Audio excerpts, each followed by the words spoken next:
Good morning, everybody.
Alrighty.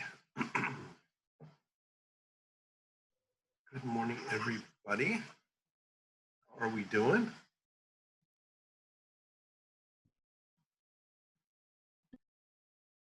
I see All of my best students are here. Yeah. And are we ready? Are we ready yet for, first an announcement. We have coming up the midterm on Thursday. The homework 6B is due the night before. So basically, if you're waiting to do 6B, don't wait, but if you are, because you probably are, what you want to do is, those will be good for studying for it. But then you also have to go back to chapter 5 and look through some of those guys. And it's going to be just the same as the first midterm. As I gather, there was no riots or anything terrible following the first midterm. Although I am completely open to rioting. If we want to riot, that's okay. But yeah, so midterm Thursday morning, same time, same channel, all that good stuff. And the homework is due Wednesday night, right before the exam. Midterm will be on chapters 5 and 6. Okie-dokie. All righty. So, precipitation titration curves, section 7.3.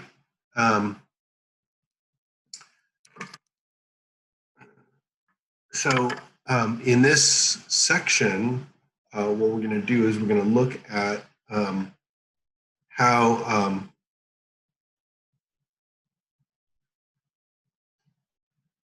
I'm wondering if we've done this already. Now, these are all the permanganate ones. There was calcium oxalate in urine. That was a pre-precipitation, right? Got it. Okay, so this is a precipitation while you're titrating. So, sorry about that. Precipitation titration curves. Basically, you add something that's insoluble with something else, and the thing that you add, the titrant, is a standard normally. And then you have that with a known amount of an unknown concentration. Then the amount of titrant that you add that brings that to an end point is dependent on the concentration of the analyte and the titrant, of course. Also on the size of the solubility product, right? But what we're going to be looking at are exclusively those reactions that go to completion. So KSP, that's the product of the soluble ion concentrations. That might be 10 to the minus 10th or 15th or 20th or 30 or something like that.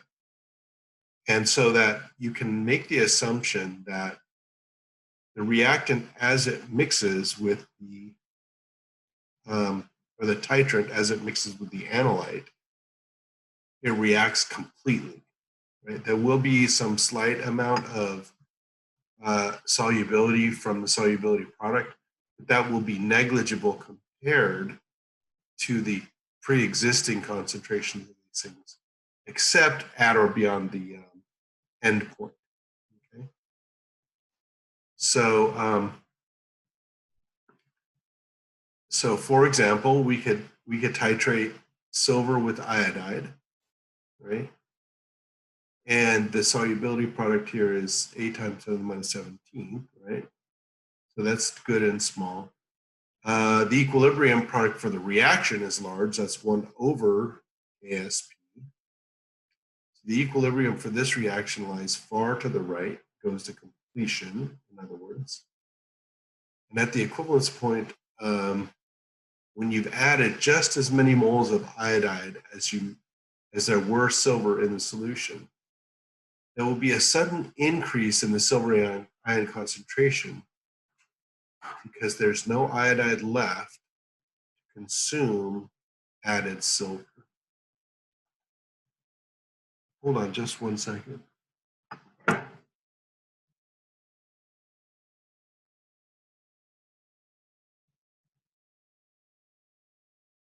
So, I guess it's a false alarm. But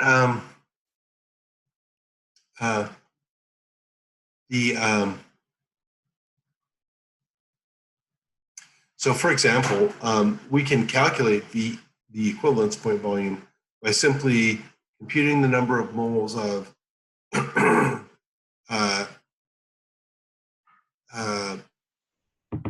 this is the titrand, this is the analyte, and this is the number of moles of titrant.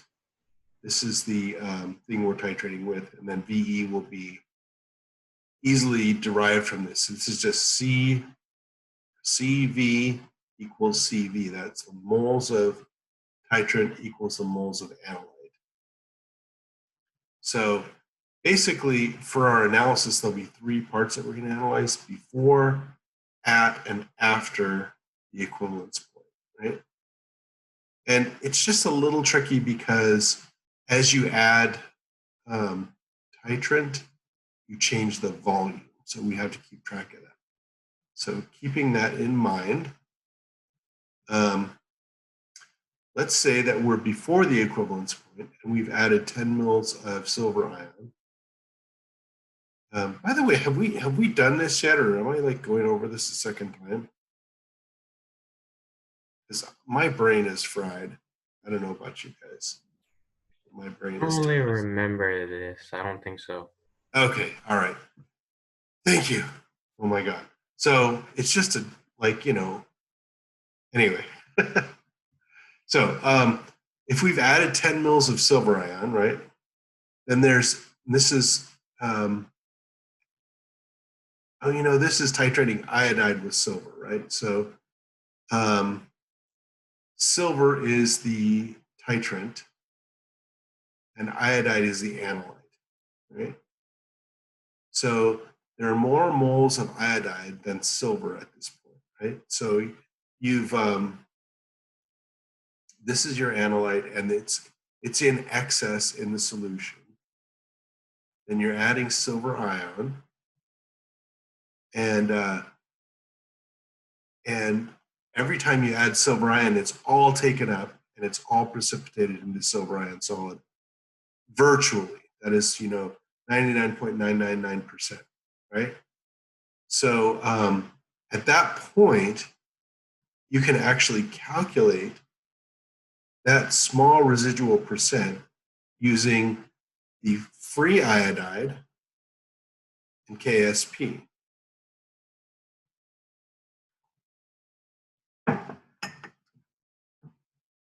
So it's a little bit of a tricky thing, but I'd like to go over it. And we can think about it just a little bit here.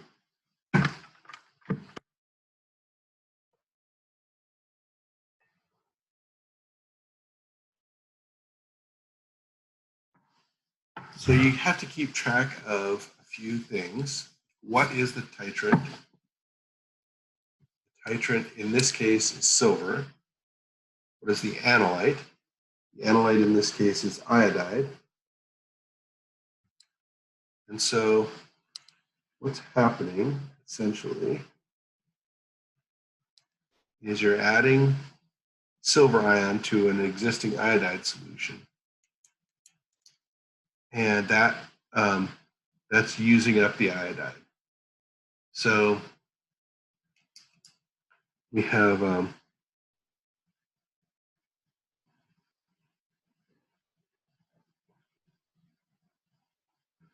solution of iodide. This is our analyte. Oops, out of focus.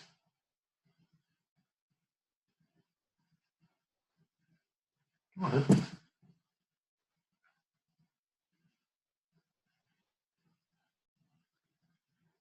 Oh, there we go. Good. Then we're adding our titrant.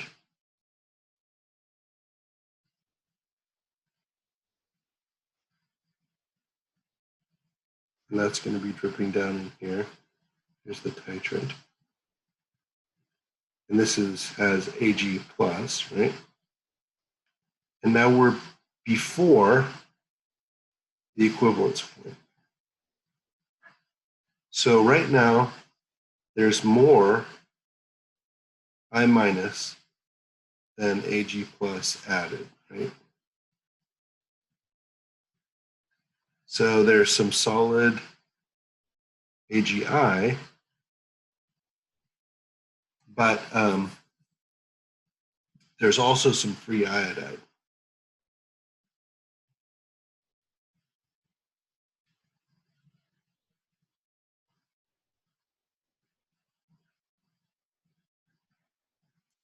And so this means that the solution composition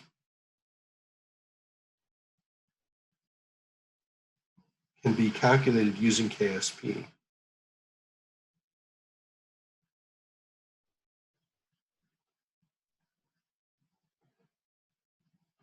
Right. So here we know that KSP is equal to Ag plus times I minus, and that's some ridiculously small value, right?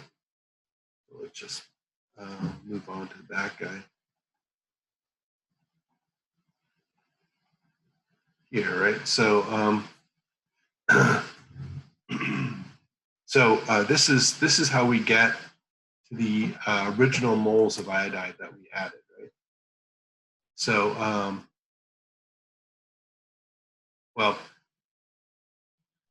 moles of silver that we added, and how we get to the unprecipitated moles of iodide. Sorry, I said that completely backwards. I suck here. So the moles of iodide that are left are equal to the original moles minus the moles of silver added. So why minus the moles? Because it's a 1-to-1 ratio. You could say minus moles of silver times the ratio of iodide to silver.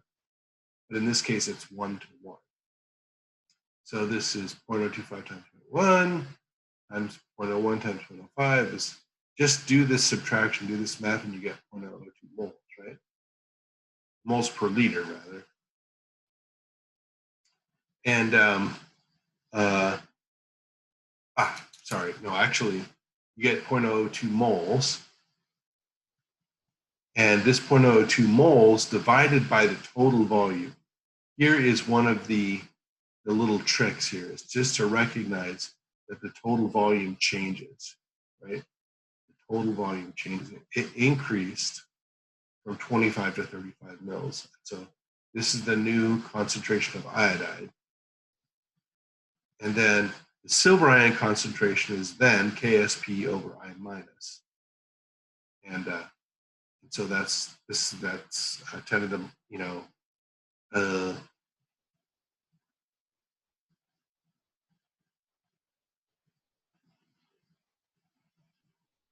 that doesn't look right, does it? How can it be 8 times 10 to the minus 17 divided by 0.05?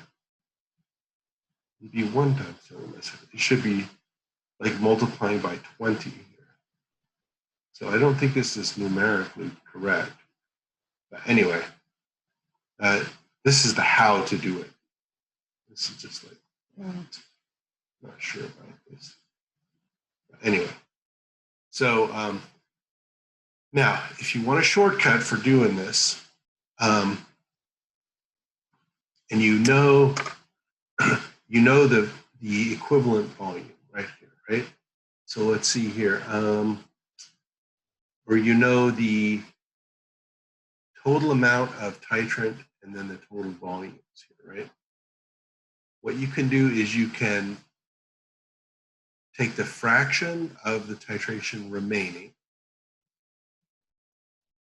That means that you're with these 10 mils, you're 1/5 complete, meaning you have 4/5 to go. And this is from the ratio of V to VE, right? V is 10.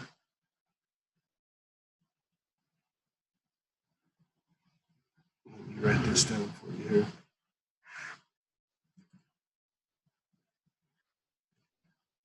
And VE is 50. So that means that you're 1/5 done. So it's like 1 minus V over VE is 4/5.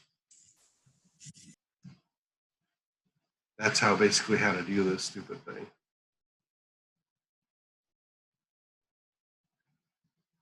So that's the 4/5 there, right? Then the original concentration times the dilution factor. And this is the, and this will give us the titrant concentration.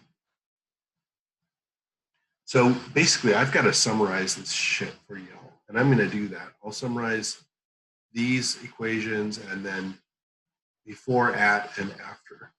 Okay. Then, oh yeah, and then the sig figs on this answer, they're tricky too, right? So if you look at the, if you want to get the PAG at that point, right, or the, then it comes out to 14.84, right? It's just this stupid value right here, 14.84.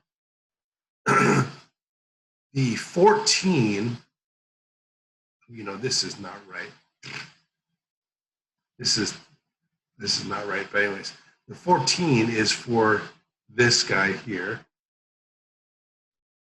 and the 8.4 is for this guy here.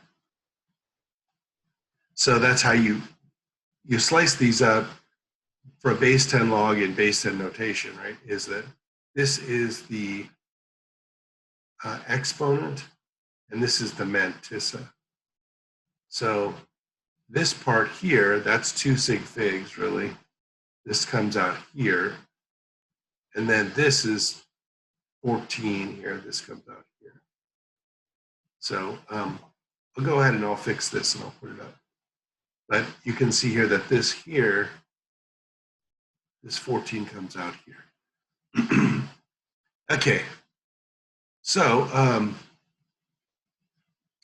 we can calculate the silver ion concentration just before VE here.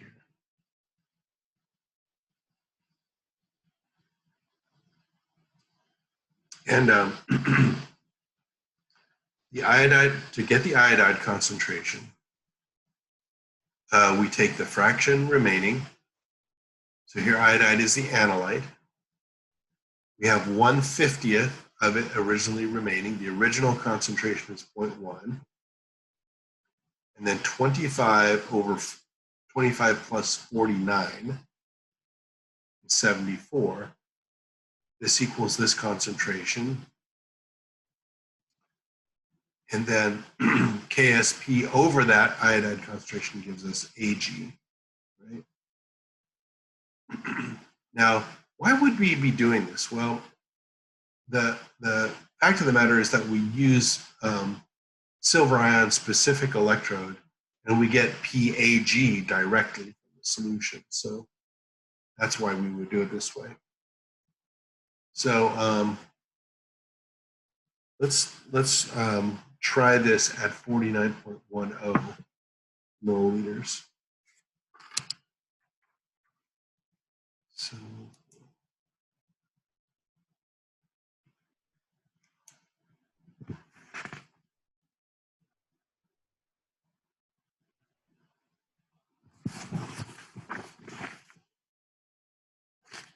So at that point,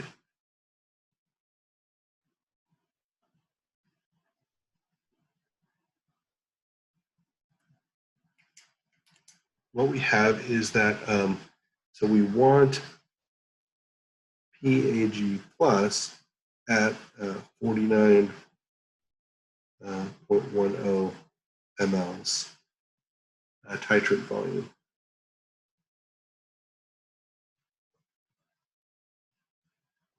So one of the tricks here going to be to see that the, so we're going to calculate iodide. Let's see, analyte. Now will equal the 0.90 over 50.00, right? So this is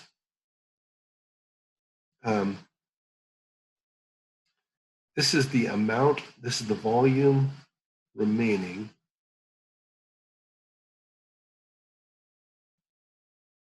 before VE. Right? And then this is VE.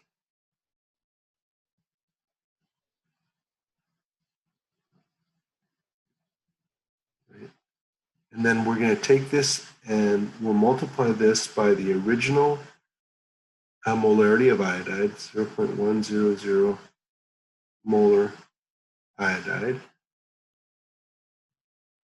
And then we'll multiply this by the volume factor, the new volume, which is going to be 25.00 over 25.00 plus 49.10. And if you just multiply all this out, you get 0.000607. There's 4 sig figs there.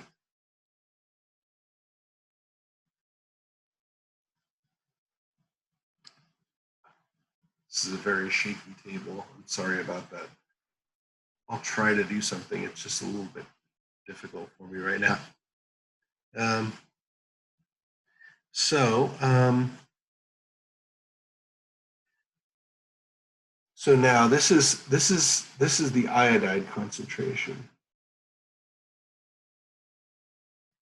Now the recalling what we're doing here, we've got a flask with iodide. We're titrating Ag plus into it. And we're making solid. We're just before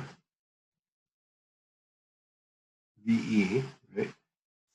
So what we're going to do is we're going to calculate Ag plus in here. This is the minority one, right?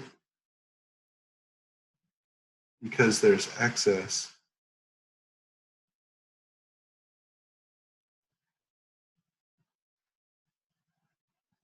iodide. Right? So that guy will equal KSP over iodide.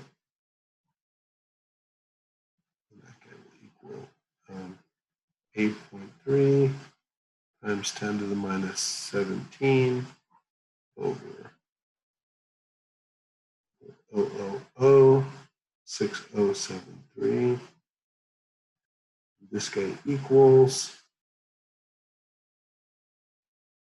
1.3667 times 10 to the minus 13.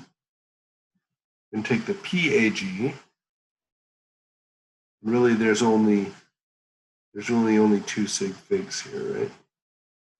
It's like 1.4, but we'll just carry them until we do this log. That's the negative log. Oops. Negative log of Ag plus equal to 12.86. Excuse me. And remember, these are our 2 sig figs.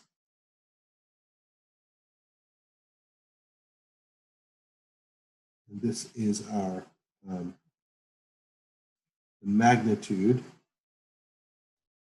of the number.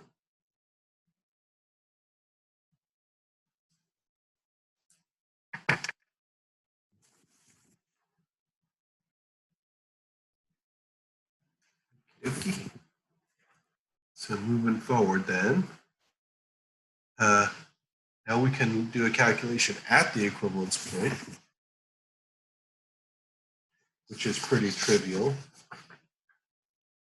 And that is At that point, you've just added exactly the amount of silver to react with all the iodine. Now, this is all theoretical, right? But you can see it in a titration curve, you know? And so in your thought experiment, you've added exactly enough silver to react with the iodide. The silver iodide precipitates and some redissolves. And then this is the governing equation. You've got x squared equals kxp. X equals the square root of ksp. And then, you know, you take the negative log of that and you get 8.4. So at this point, right, there's no volume, right, and no concentration term to consider because the you have a solid in equilibrium with a solution, right? And so at that point, it doesn't matter if it's a large volume or a small volume or anything. That one equilibrium will dominate all of the concentration. Will actually dictate all the concentration. So give me just 1 second.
There we go. Excellent.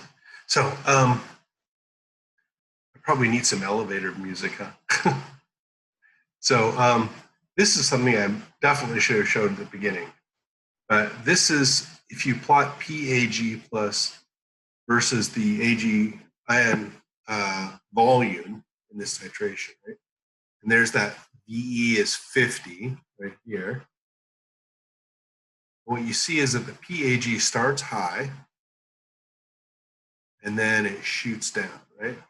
And at the equivalence point, it's like right in the middle here, right? Now, the point about starting high is that this iodide is the analyte, right? Yeah. No. Wait. What?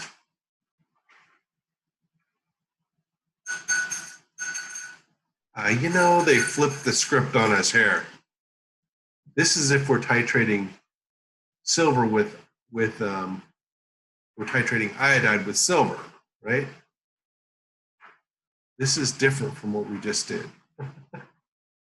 We were titrating silver with iodide, but if we're titrating iodide with silver, when we start out, we're going to have excess iodide, right? So the PAG, that is the silver ion concentration, will be extremely low. Oh no, this is right. This is the same thing, right? Because they have Ki in solution, we're adding Ag, right? Iodide is the analyte. I'm so stupid, you guys, I'm sorry. Anyway, so 0.01, 0.01.1, right? Some grinding coffee there. So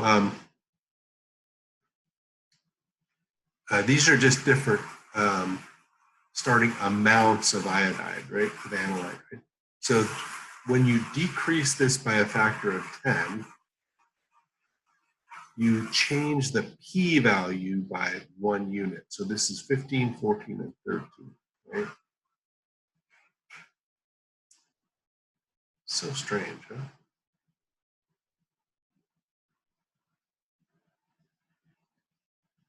Right, and so this is the silver ion concentration in the presence of this amount of iodide, right? So the more iodide is, the more it will suppress the silver when you're starting out. Then as you approach the equivalence point, there's this point in the titration where you've just added the same amount of silver as you have iodide. And at that point, the titration is independent of the total volumes. And moving past that point, when you have excess silver,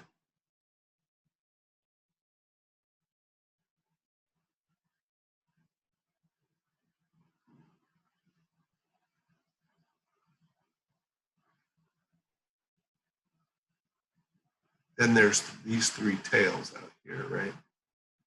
I'm not quite understanding why these are different. Because this, we're adding silver to an iodide solution.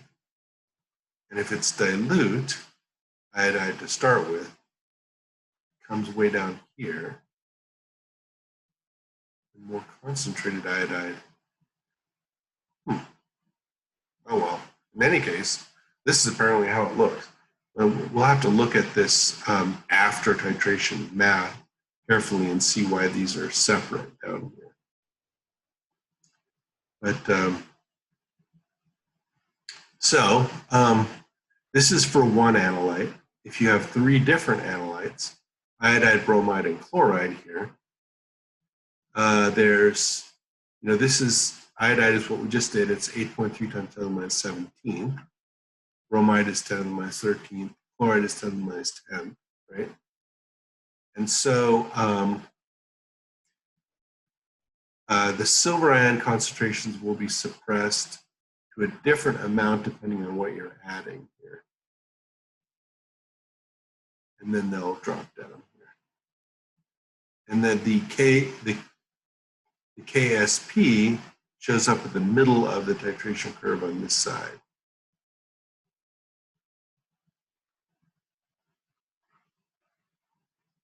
Yeah, that's wild, isn't it? Because like this whole part of the curve, this whole part of the curve is dictated by the KSP value. Then afterwards, it's just dictated by the original concentration of these ions. So the equivalence point then phenomenologically, is the steepest point in the curve, right? And so here's an example we can run through. Let's see if I have this one. Actually, what I did was I did the silver cyanide one. Well, we have all of these. Well, silver cyanide's a mixture. So let's see. Let's see if I did any of these.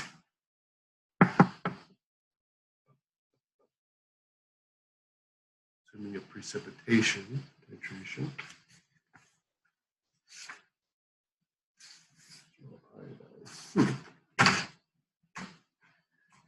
Any of the iodates?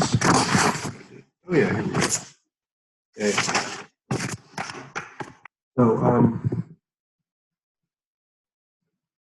So let's say that we're titrating Hg22 plus.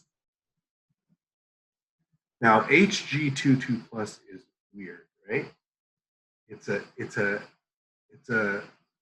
dimer cation, right? Why would it be a dimer cation? It's just so different from all the other cations, right? That's because mercury is weird. Mercury is a liquid metal, right? And why is mercury a liquid metal? Because relativity screws it up, and the electronic states of mercury are screwed up by special relativity. Electrons zipping around so fast around that heavy nucleus, right, that mercury behaves like a halogen. Right? Actually, I think it's mercury 1 plus behaves like a halogen or something, right? So mercury 1 plus, the orbitals are all contracted or something weird happens, and it behaves like a halogen. And so that's how you get Hg2, 2 plus.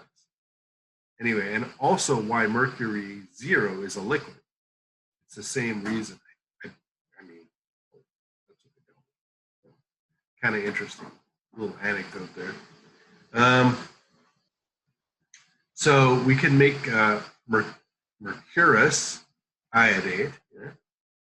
And let's do these 3 points along the titration curve.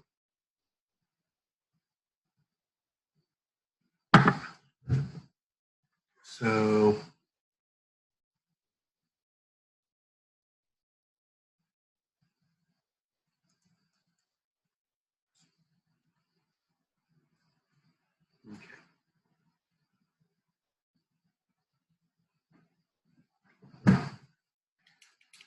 So let's see here.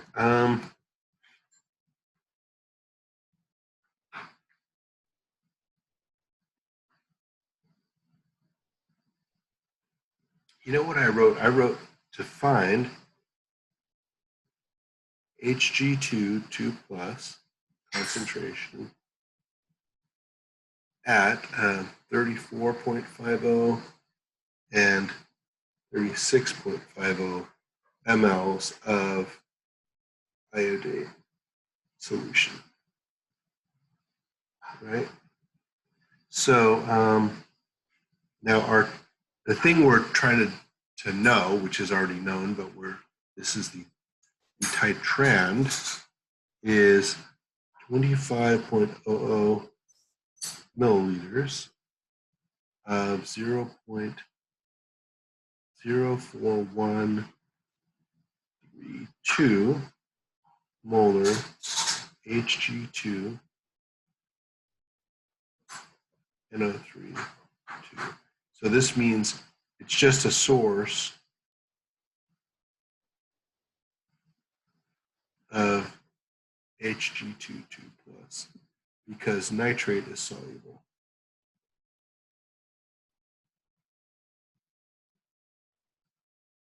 Okay, so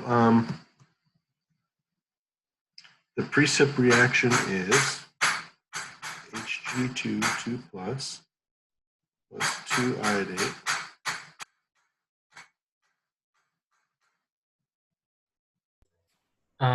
Professor, someone's saying that they can't see like the shared screen right now. I don't know.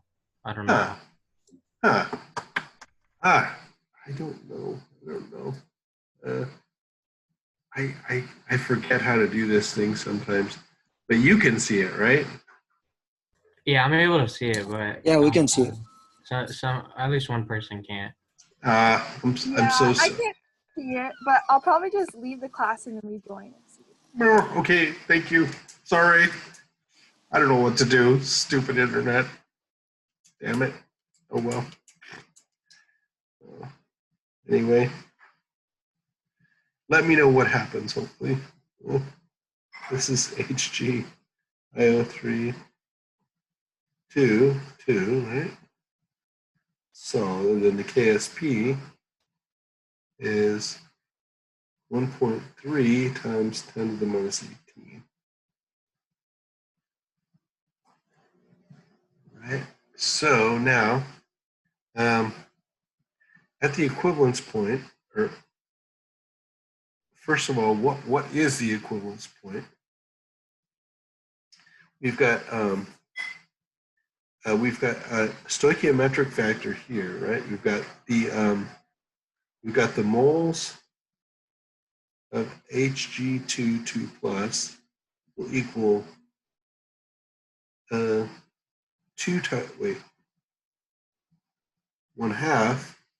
times the moles of IO3 minus,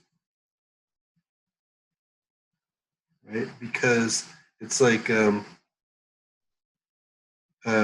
moles of Hg2 plus equals 1 mole of Hg2 for 2 iodate times the moles of iodate. Right, so this is going to be so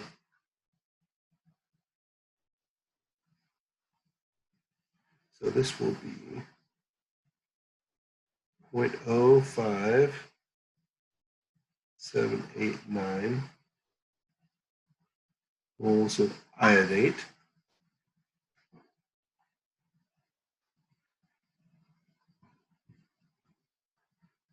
Actually, let's say millimoles of iodate per milliliter of iodate solution, right? And we're going to say times 1 Hg2, 2 plus, every 2 iodates. That will sort of cancel the moles of iodate, right? Then say 25 milliliters.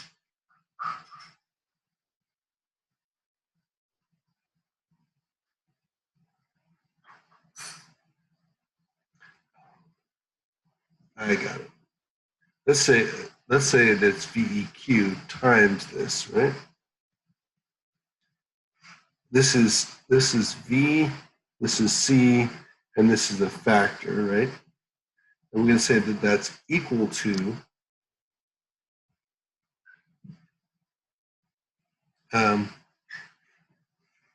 then 25 mils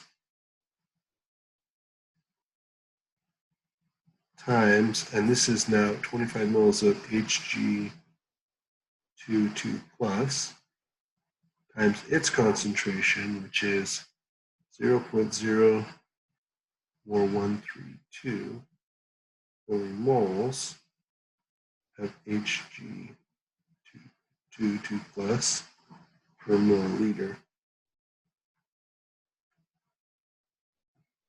So this is VEQ right here. And then this is the concentration, that's a factor. And this is V, and this is C. So we're calculating the CV equals CV with this factor in there. And when you multiply this out, VEQ times 1/2 times 0.05789 equals 25 times 0.04132, and VEQ is equal to 2 times 25 times 0.04132 divided by 0.05789, which equals, this is mLs here, 35.69 mLs. So, so now we can, this is VEQ, right? Now we can calculate, well, we don't actually need to calculate, we don't need that to calculate Hg2 at VEQ. But Hg2 2 plus at VEQ will equal what? Well, we go back to the reaction quotient here, right? Which is KSP. Oops, I'll show you that in just a sec. Equals Hg2 2 plus times IO3 minus squared, right? Because there's two in the reaction quotient. There's 2 of these guys for every 1 Hg2 2 plus, right? And that KSP is 1.3 times 10 to the minus 18.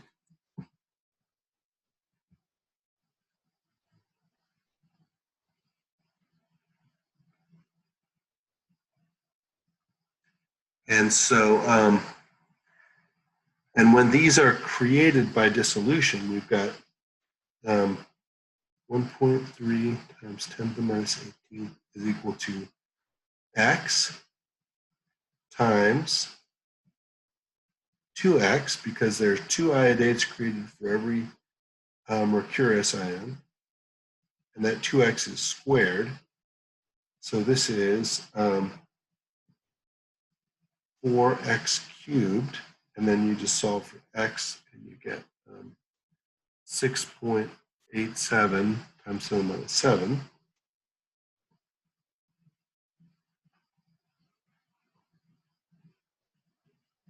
And that is the molarity of Hg2 plus. We want to put proper sig figs on it, we only keep 2. So this would be 6.9 times 10 to the minus 7. So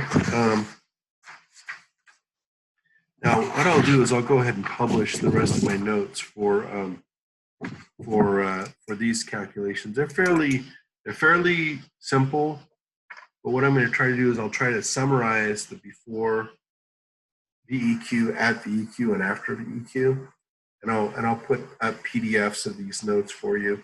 It's not really anything groundbreaking or new. You can get the same from Harris, obviously, and you can get the same elsewhere. But I want to do this for you and sort of summarize it. Not that anybody's probably going to be looking at that between now and Thursday, because obviously your midterm is on Thursday, and I'm writing it up now. So let's hope I'm in a good mood. I'll be in a good mood, I promise, when I finalize the composition of the midterm. But lots of easy questions, and then I don't know. Probably shouldn't say that, because I actually have colleagues who give a shit. So anyway, but so that's pretty much all I got, guys. Are there any questions for me? We're keeping up so far, right? Yep. Yeah, we're holding up, I guess. Is that too much homework on this last set? I know it was. Yeah. It was too much. I thought you said you're gonna decrease or something. I know. Yeah, I know. I thought you said that too. Yeah. I did. I lied. I completely lied. I'm sorry. I lied. And I know it's coming out of your all skin. What I'll do is I'll make it I'll add a little bit of the homeworks. I'll reweight that homework a little bit higher. And then, so that it helps you a little bit more in your total class score. But that came up earlier. Somebody emailed me and said, "Hey, we're going to get this done." I'm like, "Oh, sorry, I already assigned it." So I lied. I'm a jerk. But go ahead and do it for Thursday night, and then or for Wednesday night. Then Thursday morning we'll take the exam. I'm playing Little Dictator Roger here. Professor, I have a quick question about the exam. I know you're Yeah. still writing it. I was just wondering if you were gonna send out an email to let us know how many questions to expect, or anything like that.